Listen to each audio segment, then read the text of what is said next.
hamma shu yerdaligini bildirib, belgi berib yuborsin. Sizni reaksiyalaringizga ko'ra men kengroq tushuntirib o'taman. Biz 3 kun davomida nimalar bilan ishlashimiz mumkin bo'ladi. Nega aynan kurs nomi ruhning asl missiyasi deb nomlandi? Bular haqida tushuncha berib o'taman-da. Sezgan bo'lsangiz, chastotani ko'taryapman-da, kanalni chastotasini ko'taryapman, kengroq narsa bermoqchiman sizga va tezroq qo'llasa, hayotga qo'llaganingizda tezroq natija beradigan qurollar bermoqchiman. Bizda qattiq energiyali, qattiq matrisada yashaydigan insonlar bitta-bitta chiqib ketyapti-da. Bu kursni o'zi tayyorgarligini, buni ommaviy qilib tayyorlaganim o'zida jarayon boshlandi-da, kanalimda o'zida kuzatib turibman. Sekin-sekin bitta-bitta kamayishyapmiz-da, lekin bu ham bir juda ham ilohiy jarayon. Har bir inson o'ziga kerakli joyda har doim bo'ladi. Ya'ni siz shu yerda ekansiz, demak hozirgi bu bilimlar sizga kerakli ekan. Hozirgi bu informatsiyalar siz uchun muhim ekanda, sizni asliyatingiz uchun muhim ekan. Aql buni balki qabul qilmas, balki qabul qilar. Lekin muhimi hozir siz shu yerda bo'lganingizda o'zingizni qanaqa his qilayotganingiz. Hozir shu yerdasiz, hislaringizga ahamiyat bering. Siz o'zingizni qanaqa his qilyapsiz-da? O'zingizni his qilishingizga ko'ra kerakli yoki o'zingizga kerakmas joyda ekanligingizni bilsangiz bo'ladi. Aql biroz chalkashtiradi, chunki aql har doim atrofda modellar asosida asosli faktlar asosida harakatlanadi inson aqli, inson miyasini aqliy jarayoni. Hislar har doim sizni qalbingiz va ruhiyatingiz orqali harakatlanadi. Hamma shu yerda bo'lsa, kurs haqida xursandman, qatnashamiz deb yozibdilar. Kutaman hammangizni, to'liqroq ma'lumot berib o'taman. His qilib, qalbingizni ochib eshiting.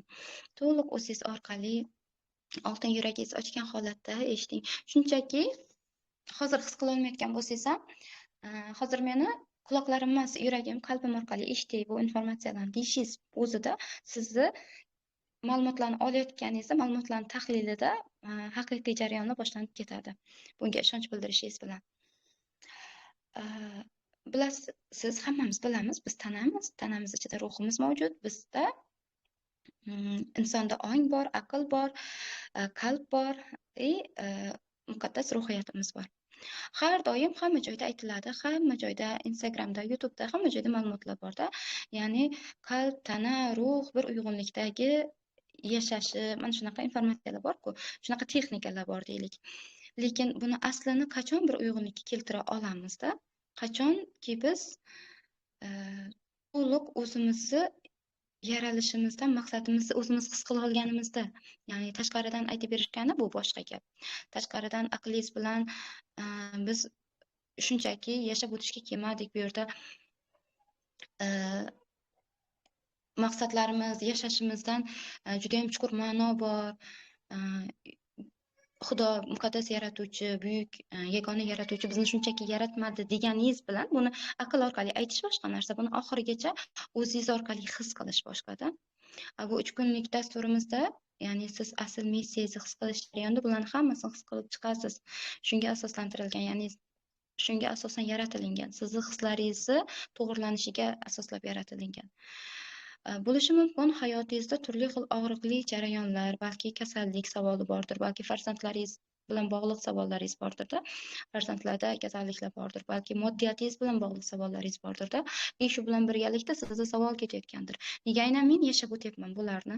Nega to'xtovsiz harakatlarim bo'lsa ham menda to'xtamayapti muammolar? Oxiri yo'q, bittasi tugasa ikkinchisi boshlanyapti. Nega aynan meni farzandlarim bilan jarayonlar ketyapti? Ya'ni muammolar ketyapti. Nega aynan men qarzdan chiqa olmayman yillar davomida? Nega aynan meni ota-onam yillar davomida qarzdorlikda yashadi, buni aynan men o'tkazib oldimda men yashayapman. Shunga o'xshash chalkash savollar ko'pdir sizda, sizni hayotingizda, sizni xayolingizda. Tushunishingiz kerak bo'lgan joy, siz qayerda bo'lsangiz, hozirni o'zida siz kursga qatnashsangiz ham, qatnashmasangiz ham, hozirni o'zida o'zingiz uchun bilishingiz kerak bo'lgan nuqta shundaki, siz hozir eng kerakli nuqtada turibsiz. Siz qayerda turgan bo'lsangiz ham, hozir sizni ruhingiz uchun juda ham muhim bo'lgan nuqtada turibsiz. Buni oxirigacha tan olib, his qilib olganingizda siz oldinga qadam bosa olasiz. Toki oxirigacha tan ola olmadingizmi, rozi bo'lib qabul qila olmadingizmi, qancha harakat qilmang, qadamlaringiz oldinga qarab yurmaydi. Siz yo to'xtab turasiz yoki orqaga tushirib tashlayveradi, chunki siz hali ichkaridan to'liq his qilmadingizda. bu yashab o'tayotgan tajribalar siz uchun muqaddas ekanligini tan olmadingiz va rozilik hissi shakllanmadi. Haqiqiysi shakllanmadi. Aql darajasida shakllanishi bor, qalb darajasida, ruh darajasida shakllanishi borda. Biza insonmiz asosan aqlimiz orqali harakatlanamiz. Lekin biling, har qanday savolni javobiga ayniqsa hozirgi onimizda eng birinchi navbatda his qilgan holatda, asliyizni o'zingizni his qilgan holatda qadam tashlash muhim bo'lib turibdi. E'tibor berayotgan bo'lsangiz, atrofingizda ham savollar ko'p-da. Ya'ni shu paytgacha ishi yurishib kelgan insonlarni birdan ishi to'xtab qolayotgan bo'lishi mumkin yoki ishi to'xtamagan taqdirda ham salomatligi bilan bog'liq savollar ko'tarilayotgan bo'lishi mumkin-da. Bularning hammasini javobi faqatgina o'zimiz bilan o'zimiz to'g'ri ulana olganligimizda. Endi shunday savol o'zimda uyg'onganda bundan 1 yil oldin, nega men to'xtovsiz bilimlarda o'z ustimda ishlayapman, lekin atrofimda insonlar borda, ular bilimda bo'lmasa ham moddiyatda ham o'sib ketyapti. Nega insonlar o'zi bilan ishlab o'ziga vaqt ajratmasa ham, kasbi ham hammasi joy-joyida ketyapti. Men psixologiya bilan, men o'zimni anglash bilan, men o'zimni eslash bilan to'xtovsiz yillar davomida shug'ullanib, nega bu natija yo'q menda haligacha degan savollarim bo'lardi-da. Ya'ni yetarli natijam yo'qdek tuyulardi va mana shu paytda angladimki, meni natijam oxirigacha to'g'ri ishlanib ketayotganligini. Chunki o'zi hozir mana shu yerda so'rovnoma qilib olaylik-da. Sizda ham shunaqa bir savol bormi? Ya'ni men to'xtovsiz o'z ustimda ishlayman, lekin mendan ko'ra o'zi bilan ishlamaydiganlarni hayoti to'g'ri ketayotgandek degan yoki ikkilanishmi, savolmi bormi? Plus minus qo'yib yuboring. Men chatni qarayman.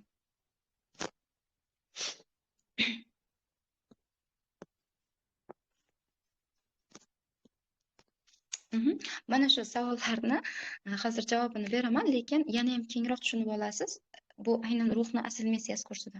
Qarang, insonda har doim insonlar, ruhlar deylik, ruhlar yerga vazifa bilan keladi dedim. Har doim aytaman buni. U o'sish uchun keladi. Ya'ni har birimiz o'sish uchun keldik. Har bir ruh o'sish uchun kelgandan keyin o'smasdan turib hayotida nimalarni to'g'rilayaptimi? Demak, bu yoqda balans ishlayapti degani. Balans qonuni bor borliqda. Demak, u pulda o'syaptimi? O'zini o'stirmasdan, ruhiyatini, ongini kengaytirmasdan, o'zini anglamasdan moddiyatda o'syaptimi? Ahamiyat berib ko'ring. Uni oilasida savol